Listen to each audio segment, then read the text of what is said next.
வணக்கம். புதிய செய்திகளுக்காக முகமது ரியாசுதீன். தலைப்புச் செய்திகள்.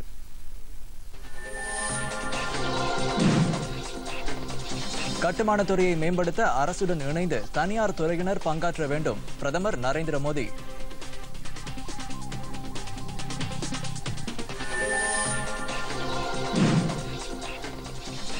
நாடு திரும்பிய இந்திய விமானப்படை விமானி அபிநந்தனை மத்திய பாதுகாப்புத்துறை அமைச்சர் நிர்மலா சீதாராமன் இன்று மருத்துவமனையில் நேரில் சந்தித்து உடல்நலம் விசாரித்தார்.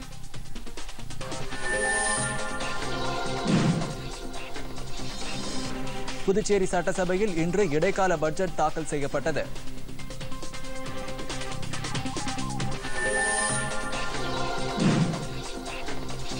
+2 தேர்வுக்கு பின் 20 நாட்களுக்கு ஆடிட்டர் தேர்வுக்கான பயிற்சி. பள்ளிக் கல்வித்துறை அமைச்சர் K.A. செங்கோட்டையன்.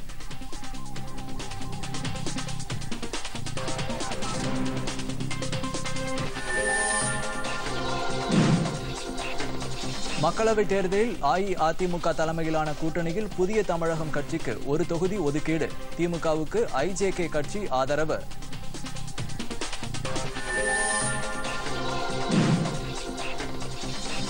ஹைதராபாத்தில் நடைபெற்று வரும் முதலாவது ஒருநாள் கிரிக்கெட் போட்டியில் இந்தியா வெற்றி பெற 237 ரன் என்ற இலக்கை நிர்ணயித்துள்ளது ஆஸ்திரேலிய அணி.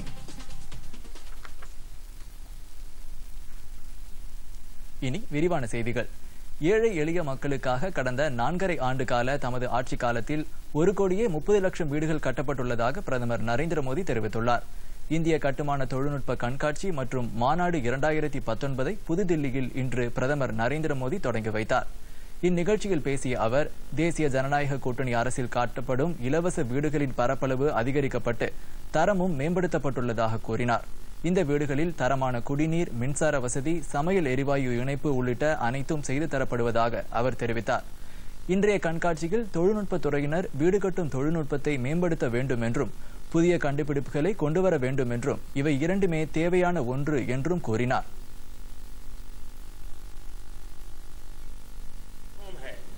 जिसके जरिए भारत का construction sector ecosystem international level का बन सकता है. इसके माध्यम से हमारी चुनौतियों के ग्लोबल सॉल्यूशंस हमें मिल पाएंगे. न्यू इंडिया के नए बिजनेस एनवायरनमेंट में आपके सेक्टर के लिए बहुत संभावनाएं हैं. देश में न्यू मिडिल क्लास का तेजी से प्रसार हो रहा है. भारत दुनिया के उन चुनिंदा देशों में है जहां घरों की डिमांड सबसे तेजी से बढ़ रही है. हम इस डिमांड को पूरी कर पाए, कंस्ट्रक्शन में आधुनिक टेक्नोलॉजी का अधिक से अधिक उपयोग हो, इसके लिए मैं अप्रैल 2019 से लेकर के मार्च 2020 के वर्ष को कंस्ट्रक्शन टेक्नोलॉजी ईयर के तौर पर भी घोषित करता हूं. நகரமயமாக்கல் நாட்டில் வேகமாக நடைபெற்று வருவதால் புதிய கட்டிடங்களை கட்டுவதற்கான தேவை அதிகரித்துள்ளதாக பிரதமர் தெரிவித்தார். நாட்டில் கட்டுமானத் துறையின் வளர்ச்சி தமது ஆட்சி காலத்தில் அதிகரித்துள்ளதாகவும் 2022ஆம் ஆண்டிற்குள் அனைவருக்கும் வீடு என்ற இலக்கை நோக்கி சென்று கொண்டுள்ளதாகவும் பிரதமர் கூறினார். GST வரி வரம்பின் கீழ் கட்டுமான வரித்துறை கொண்டுவரப்பட்டு 1% வரி என்ற அளவுக்கு வரி குறைக்கப்பட்டுள்ளதாகவும் அவர் கூறினார். பேரிடர்களால் பாதிக்கப்படாத எரிசக்தி மற்றும் மின்சாரத்தை சேமிக்கும் வகையிலான கட்டுமானத்தை மேற்கொள்ள வேண்டும் என்றும் பிரதமர் கேட்டுக் கொண்டார். கட்டுமானத் துறையை மேம்படுத்துவதற்கு தனியார் பங்களிப்பும் அவசியம் என்றும் அவர் கூறினார். रियल एस्टेट के कारोबार को डेवलपर्स और ग्राहक दोनों के लिए बहुत आसान किया है. हाल में ही कंस्ट्रक्शन सेक्टर पर GST को बहुत कम किया गया है.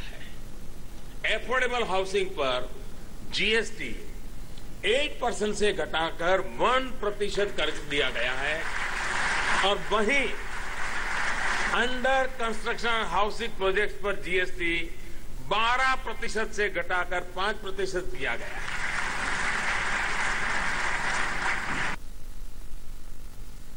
இரண்டு நாட்கள் நடைபெறவுள்ள இந்த கண்காட்சியில் தொழில்நுட்ப நிறுவனங்கள், ஆராய்ச்சி நிறுவனங்கள், கட்டுமான வடிவமைப்பாளர்கள், பொதுத்துறை நிறுவனங்கள் மற்றும் இந்த துறையில் நிபுணத்துவம் பெற்றவர்கள் உள்ளிட்டோர் கலந்து கொண்டுள்ளனர். கட்டுமான சந்தையில் புதிய வாய்ப்புகளை உருவாக்குவது, பல்வேறு தொழில்நுட்பங்களை புகுத்துவது போன்ற பல்வேறு விஷயங்கள் குறித்து விவாதிக்கப்பட உள்ளது.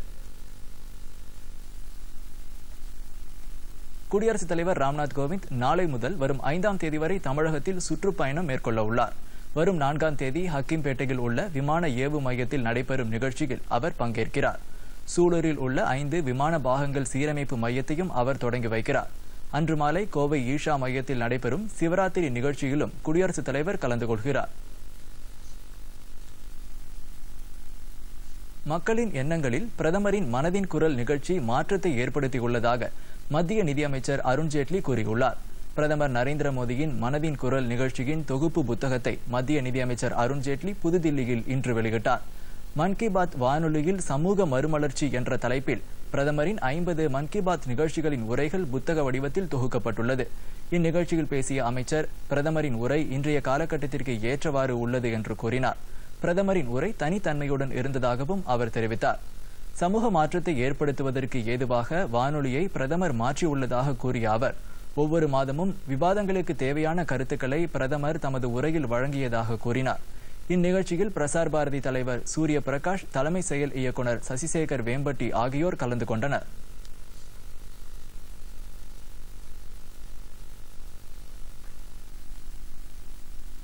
புதுதில்லி ராணுவ மருத்துவமனையில் சிகிச்சை பெற்று வரும் இந்திய விமானப்படை விமானி அபிநந்தனை மத்திய பாதுகாப்புத்துறை அமைச்சர் நிர்மலா சீதாராமன் இன்று மருத்துவமனையில் நேரில் சந்தித்து உடல்நலம் விசாரித்தார். அவர், நாடே உங்களது தைரியத்தை நினைத்து பெருமைப்படுவதாக அவரிடம் கூறியதாக தகவல்கள் தெரிவிக்கின்றன.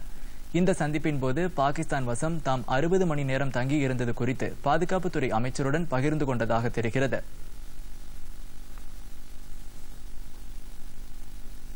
முன்னதாக பாகிஸ்தான் படைகளால் விடுவிக்கப்பட்ட அபிநந்தன் நேற்றிரவு 9:20 மணி அளவில் வாஹா எல்லையில் இந்திய விமானப்படை அதிகாரிகளிடம் முறைப்படி ஒப்படைக்கப்பட்டார். பின்பு 2.5 மணி நேர பயணத்திற்கு பின் இந்திய விமானப்படை விமானத்தில் இரவு 11:45 மணிக்கு புதுதில்லி வந்தடைந்தார். ஜம்மு காஷ்மீர் மாநிலத்தில் பூஞ்ச் மாவட்டத்தில் உள்ள எல்லைப் பகுதியில் பாகிஸ்தான் இன்று மீண்டும் அத்துமீறி தாக்குதல் நடத்தியது. தொடர்ந்து 8வது நாளாக ரஜோரி மற்றும் பூஞ்ச் மாவட்டத்தில் உள்ள எல்லைப் பகுதிகளில் பாகிஸ்தான் பொதுமக்கள் வாழும் இடங்களிலும் அத்துமீறி தாக்குதல் நடத்தி வருகிறது. இதற்கு தகுந்த பதிலடியை இந்தியா அளித்து வருகிறது. இதனிடையே பூஞ்ச் மாவட்டத்தில் சொலாத்திரி கிராமத்தில் பாகிஸ்தான் நடத்திய தாக்குதலில் ஒரே குடும்பத்தை சேர்ந்த 3 பேர் உயிரிழந்துள்ளனர். தொடர்ந்து அப்பகுதியில் பதற்றம் நிலவி வருகிறது.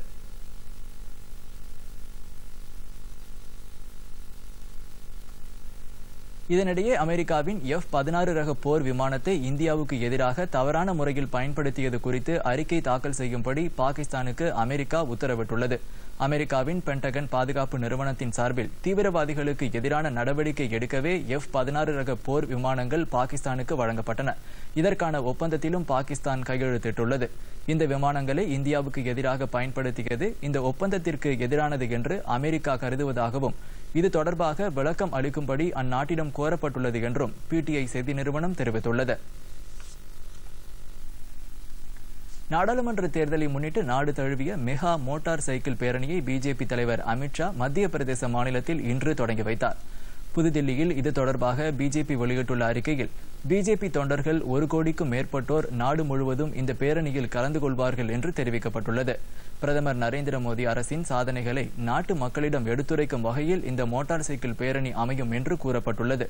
உத்தரப்பிரதேசம், மகாராஷ்டிரா, மேற்கு வங்கம், பீகார், தமிழ்நாடு, கர்நாடகா உள்ளிட்ட பல்வேறு மாநிலங்களின் 3500க்கும் மேற்பட்ட இடங்களில் இந்த பிரச்சார பேரணி நடைபெற உள்ளது.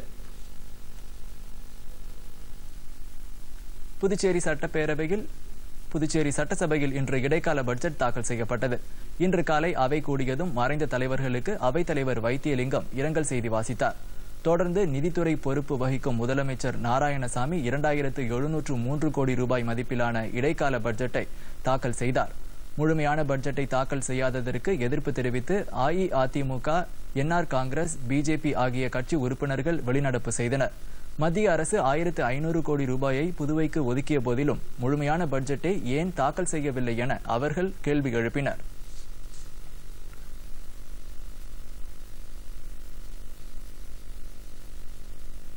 நாட்டின் நிலையான ஆட்சி மற்றும் தனித்தன்மை வாய்ந்த பிரதமரை தேர்ந்தெடுக்கவே அஇஅதிமுக பிஜேபியுடன் கூட்டணி வைத்துள்ளதாக மாநில செய்தி மற்றும் விளம்பரத்துறை அமைச்சர் கடம்பூர் ராஜு கூறியுள்ளார்.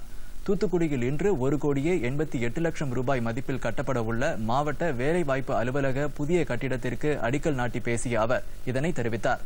நாட்டின் பாதுகாப்பை பலப்படுத்த பிரதமர் நரேந்திர மோடியின் துணிச்சலான நடவடிக்கைகளை உலக நாடுகள் பாராட்டுவதை நினைவு கூர்ந்தார். இன்னும் ஓரிரு நாட்களில் அஇஅதிமுக கூட்டணியில் தேமுதிக உள்ளிட்ட இதர கட்சிகள் இணைவது குறித்து முடிவு வெளியாகும் என்றும் அமைச்சர் கூறினார். இந்த நிகழ்ச்சியில் மாவட்ட ஆட்சித்தலைவர் சந்தீப் நந்தூரி உள்ளிட்டோர் கலந்து கொண்டனர்.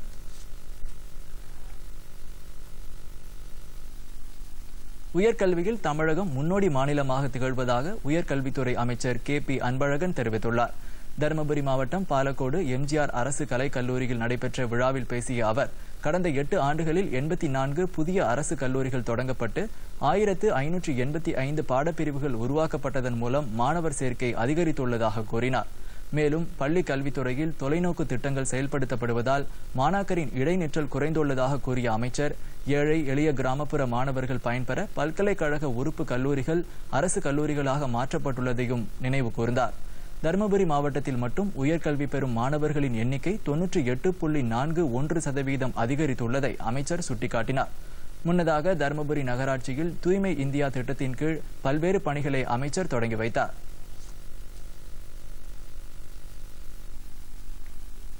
மத்திய அரசின் பயிர் காப்பீட்டு திட்டத்தின் மூலம் விவசாயிகளுக்கு அதிக இழப்பீடு பெற்றுத் தந்த ஒரே மாநிலம் தமிழகம்தான் என்று கூட்டுறவுத்துறை அமைச்சர் செல்லூர் ராஜு கூறியுள்ளார்.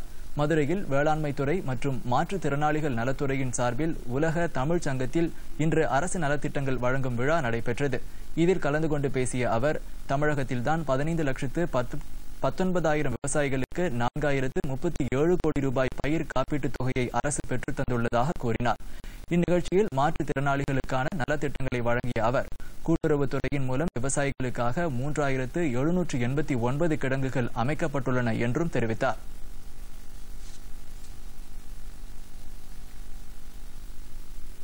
+2 மாணவர்களுக்கு ஒரு சில தினங்களில் லேப்டாப் வழங்கப்படும் என்றும் 60,000 ஆசிரியர்களுக்கும் லேப்டாப் வழங்க ஏற்பாடு செய்யப்பட்டுள்ளதாகவும் பள்ளிக் கல்வித்துறை அமைச்சர் KA செங்கோட்டையன் தெரிவித்துள்ளார். கோபிச்செட்டிப்பாளையத்தில் 5 கோடிக்கும் மேல் செயல்படுத்தப்படும் திட்டப்பணிகளுக்கு அடிக்கல் நாட்டிய அமைச்சர், தமிழகம் முழுவதும் பள்ளிக் கல்வித்துறை சார்பில் அனைத்து தொகுதிகளும் தன்னிறைவு அடையும் வகையில் திட்டங்கள் செயல்படுத்தப்பட்டுள்ளதாக கூறினார். பொதுத் தேர்வு எழுதும் மாணவர்களுக்கு அவர் வாழ்த்து தெரிவித்துக் கொண்டார். 12ஆம் வகுப்பு பொதுத் தேர்வு முடிந்தவுடன் 7,000 மையங்களில் 20 நாட்களுக்கு ஆடிட்டர் தேர்வுக்கு பயிற்சி வழங்கப்படும் என்றும் அமைச்சர் கூறினார்.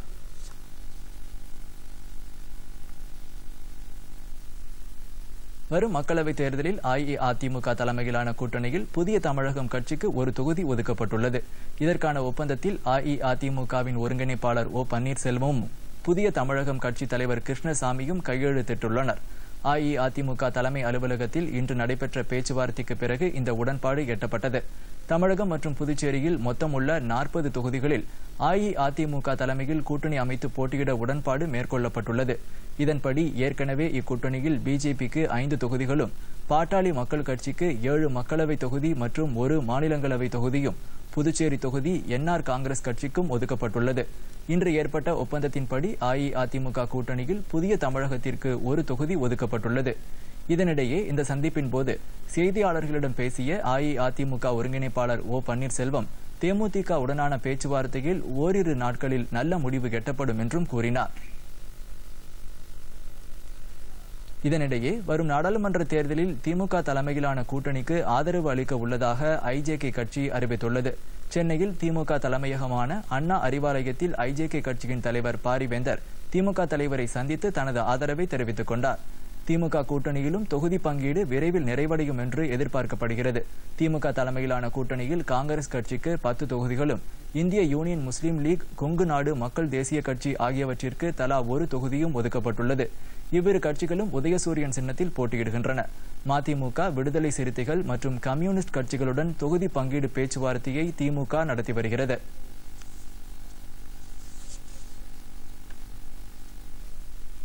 அடுத்து சில முக்கிய செய்திகளை விரைவு செய்திகளாக பார்க்கலாம்.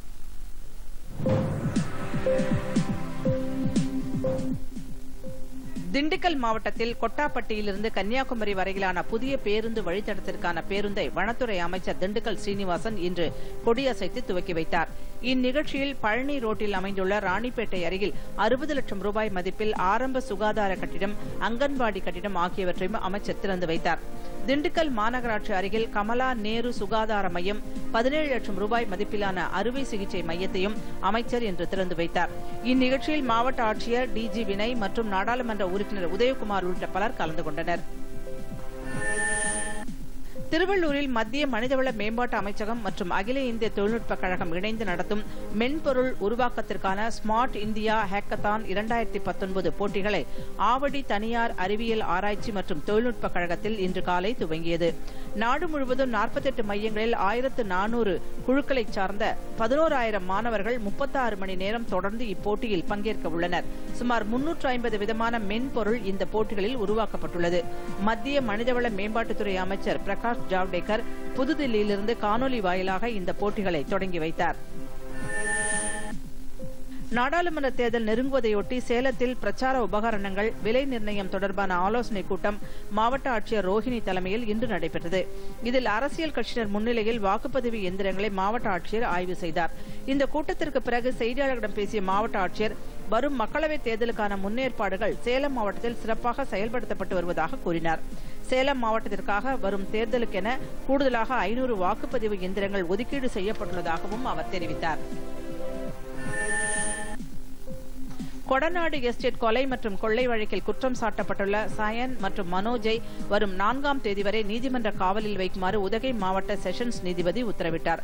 கடந்த 8ஆம் தேதி இவர்கள் இருவரும் நீதிமன்றத்தில் ஆஜராக வேண்டும் என நீதிபதி உத்தரவிட்டார். இன்னும் குற்றம் சாட்டப்பட்டவர்கள் ஆஜராகாததால் காவல்துறையினர் தனிப்படை அமைத்து கேரள மாநிலம் திருச்சூரில் இவர்கள் இருவரையும் கைது செய்தனர். இன்று நீதிமன்றத்தில் குற்றம் சாட்டப்பட்டவர்கள் ஆஜர்படுத்தப்பட்டதை அடுத்து அவர்களை காவலில் வைக்குமாறு நீதிபதி உத்தரவிட்டார். விவசாய கடன்களை ரத்து செய்ய வேண்டும், பயிர் பாதுகாப்பு திட்டத்தை அரசே செயல்படுத்த வேண்டும் என்பது உள்ளிட்ட 45 அம்ச கோரிக்கைகளை வலியுறுத்தி தமிழ்நாடு அனைத்து விவசாய சங்கங்களின் ஒருங்கிணைப்பு குழு சார்பில் பரப்புரை பயணம் மேற்கொள்ளப்பட்டு வருகிறது. இந்த குழுவினர் இன்று நெல்லை வந்தனர். மேளதாளத்துடன் பாடல்கள் பாடி மக்களிடம் அவர்கள் பரப்புரை செய்தனர்.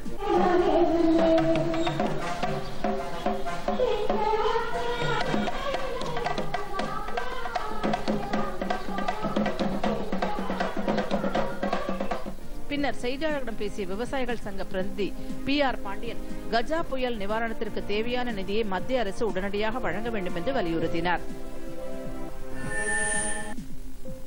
இந்தோ பசிபிக் பிராந்திய வருடாந்திர ஆய்வுக் கூட்டம் புதுதில்லியில் வரும் 5 மற்றும் 6ஆம் தேதிகளில் நடைபெறுகிறது.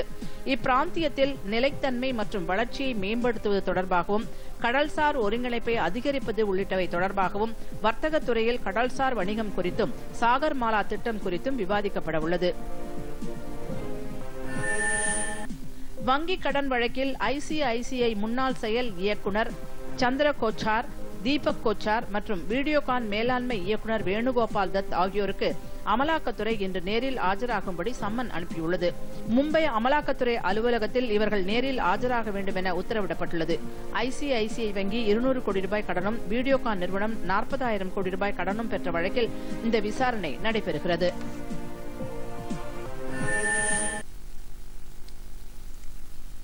அடுத்து வருவது உலக செய்திகள்.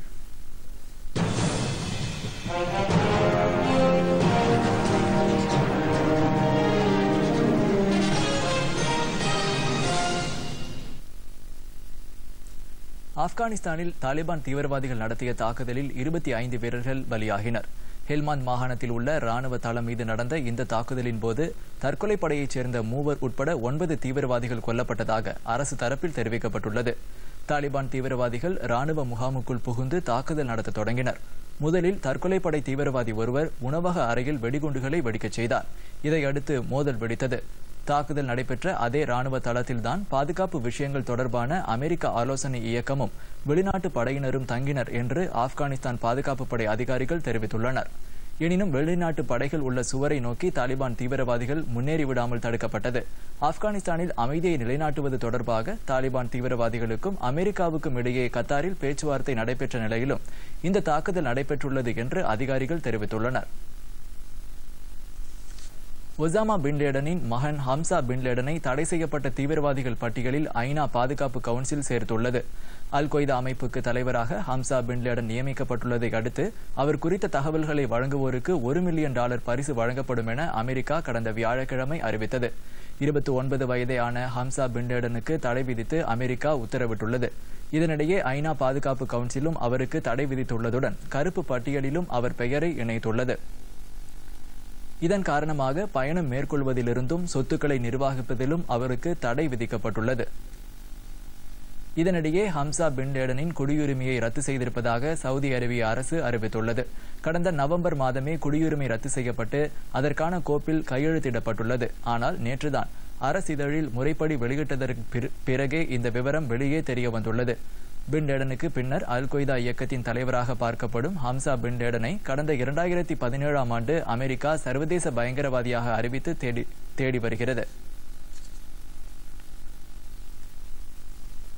அமெரிக்காவின் வேளாண் பொருட்களின் ஏற்றுமதிக்கு வரிகளை தளர்த்துமாறு சீனாவிடம் கோரிக்கை விடுத்துள்ளதாக அமெரிக்க அதிபர் டொனால்டு ட்ரம்ப் தெரிவித்துள்ளார்.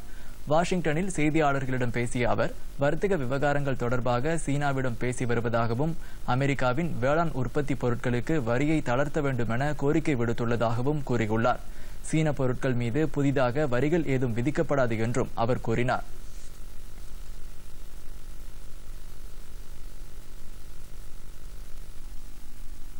இனி வருவது விளையாட்டுச் செய்திகள்.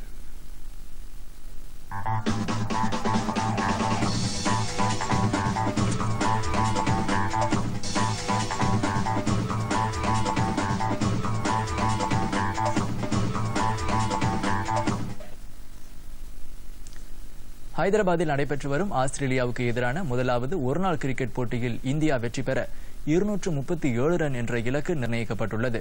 இப்போட்டியில் டாஸ் வென்ற ஆஸ்திரேலியா அணி பேட்டிங் செய்தது. நிர்ணயிக்கப்பட்ட 50 ஓவரில் ஆஸ்திரேலியா அணி 7 விக்கெட் இழப்பிற்கு 236 ரன் எடுத்தது. அந்த அணியின் சார்பில் தொடக்க ஆட்டக்காரர் குவாஜா அதிகபட்சமாக 50 ரன் எடுத்தார். மற்றவர்கள் சொற்ப ரன்னில் ஆட்டமிழந்தனர். இந்தியாவின் முகமது ஷமி, பும்ரா, குல்தீப் யாதவ் ஆகியோர் தலா 2 விக்கெட்டுகளை வீழ்த்தினர். KM ஜாதவ் 1 விக்கெட்டை வீழ்த்தினார். இதனைத் தொடர்ந்து களமிறங்கியுள்ள இந்திய அணி 1 விக்கெட் இழப்பின்றி 46 ரன் எடுத்துள்ளது. रोहित शर्मा ने कितने रिकॉर्ड के नाम है शायद उन्हें भी नहीं पता होगा. एक ही कैलेंडर ईयर में 1000 से ज्यादा रन बनाए उन्होंने 6 बार और ये अच्छा डैब किया था. अच्छे फील्डर हैं ग्लेन मैक्सवेल. अच्छा कॉल था रोहित शर्मा का.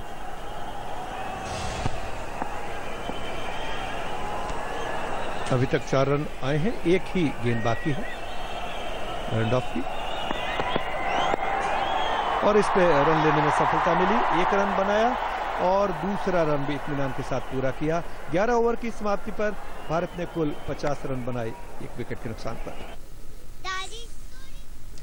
துபாயில் நடைபெற்று வரும் சர்வதேச ஆடவர் டென்னிஸ் போட்டியின் இறுதிச் சுற்றுக்கு சுவிட்சர்லாந்தின் ரோஜர் ஃபெடரர் முன்னேறியுள்ளார்.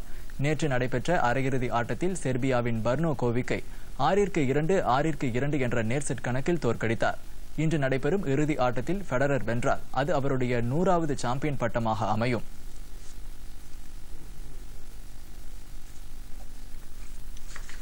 மீண்டும் தலைப்புச் செய்திகள்.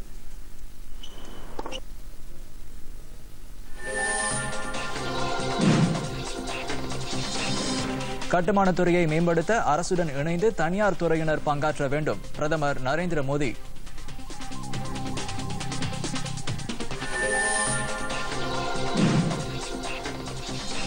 நாடு திரும்பிய இந்திய விமானப்படை விமானி அபிநந்தனை மத்திய பாதுகாப்புத்துறை அமைச்சர் நிர்மலா சீதாராமன் இன்று மருத்துவமனையில் நேரில் சந்தித்து உடல் நலம் விசாரித்தார்.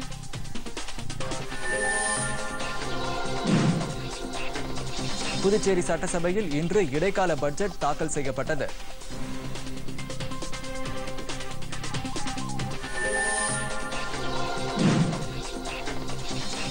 +2 தேர்வுக்கு பின் 20 நாட்களுக்கு ஆடிட்டர் தேர்வுக்கான பயிற்சி.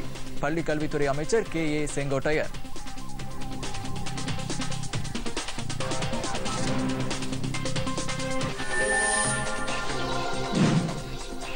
மக்களவைத் தேர்தலில் அஇஅதிமுக தலைமையிலான கூட்டணியில் புதிய தமிழகம் கட்சிக்கு 1 தொகுதி ஒதுக்கீடு. திமுகவுக்கு IJK கட்சி ஆதரவு.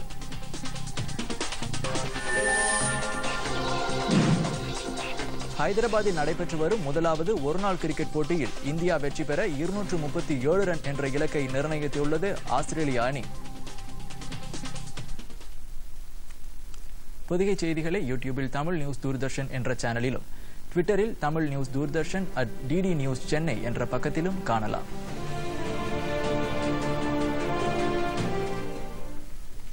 இத்துடன் இந்த செய்தி அறிக்கை நிறைவு பெற்றது. மீண்டும் செய்திகள் இரவு 8 மணிக்கு. வணக்கம்.